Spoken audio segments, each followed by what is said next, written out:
আমাকে ওই যে র্যাবের স্যাংশন খাওয়া যে জি সমস্ত অফিসার, জি তারা কি এখনো আছে সেনাবাহিনীতে? জি আছেন, বেশ ভালোভাবেই আছেন। এইটা কি প্রফেসর ইউনূসের উচিত নয় যে এদেরকে বাদ দেওয়া বা এদেরকে কোর্ট মার্শাল করা? তাদেরকে অবশ্যই আপনার জবাবদিহিতার আচ্ছা, কাঠগড়ায় দাঁড় এদেরকে কি করানো কোর্ট উচিত। মার্শাল করা যাবে? কেন যাবে না?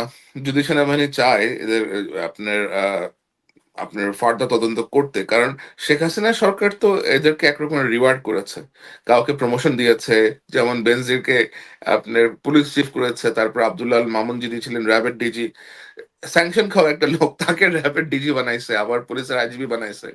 সো ওইখানে আরেকজন ছিলেন Tofal Mustafa Sarwar, he got promoted to be a brigadier general. তো এইগুলা তো আসলে ধরেন আপনি কেন করছেন এগুলা? আপনি জানেন যে লোকগুলোর নামে স্যাংশন আসছে, লোকগুলা এই ধরনের অপরাধ সংগঠিত করেছে, তারপরে ইউ হ্যাভ রিওয়ার্ডেড দেম।